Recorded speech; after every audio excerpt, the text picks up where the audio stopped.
Alors dites-moi, il y a un débat actuellement avec vos concurrents, si je puis dire, sur le fait d'augmenter les prix ou non.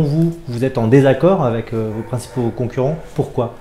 Je pense que si on augmente les prix aux consommateurs sans leur accord et sans une histoire à raconter qui justifie cette augmentation, on loupe le coche. On loupe le coche en tant que distributeur, on va se faire engueuler, mais en plus, ça permettra pas dans la durée aux agriculteurs de s'appuyer sur une vraie histoire pour avoir des vraies rémunérations. Donc je pense qu'il faut faire l'inverse. D'abord, dans l'immédiat, pour l'agriculture la plus paumée ou la plus pauvre, je suis tout à fait d'accord de payer plus cher, même d'autorité, si l'État a fait le cadre légal qui permette ces ententes de prix, hein, parce qu'aujourd'hui on ne peut pas s'entendre avec un producteur hors marché. Donc, je suis prêt à payer plus cher tel ou tel type de produit agricole pour aider une production en difficulté. Mais ensuite, ce qui est intéressant, c'est plutôt de participer de la montée en gamme, de décrire un nouveau modèle alimentaire, de nous appuyer sur ce qui n'est plus une mode, mais de véritables aspirations des consommateurs, qui sont d'ailleurs très diverses. Il y a des végans, il y a des bio, etc. Et ça créera des occasions de rémunérer plus cher l'agriculture. Alors, vous dites que vous êtes prêt à augmenter les prix pour une certaine agriculture ou les produits agricoles. Pourtant, vous êtes en conflit permanent, si je puis dire, avec l'agriculture qui n'hésite pas à juger votre action scandaleuse. Je n'ai pas de problème avec mes fournisseurs. J'ai du problème avec... c'est le syndicalisme agricole qui fédère...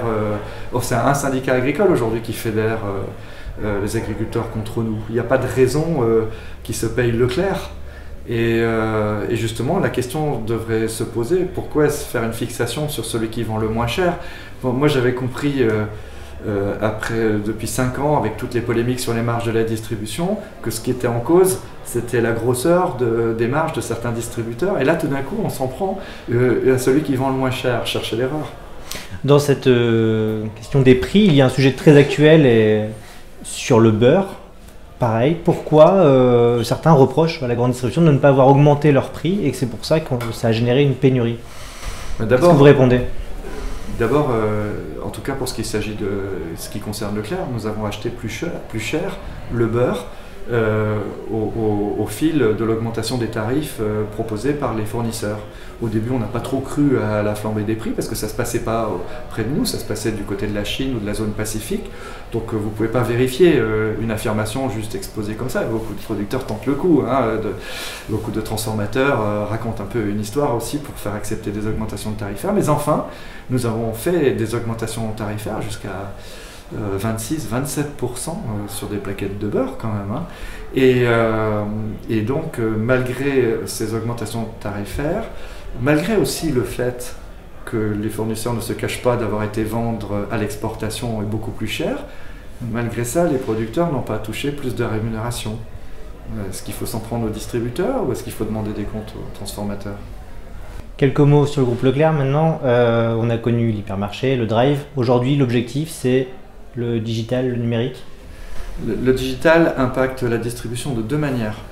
D'abord, il impacte la relation au consommateur. Hier, j'allais chez Leclerc parce que c'est le magasin près de chez moi, etc.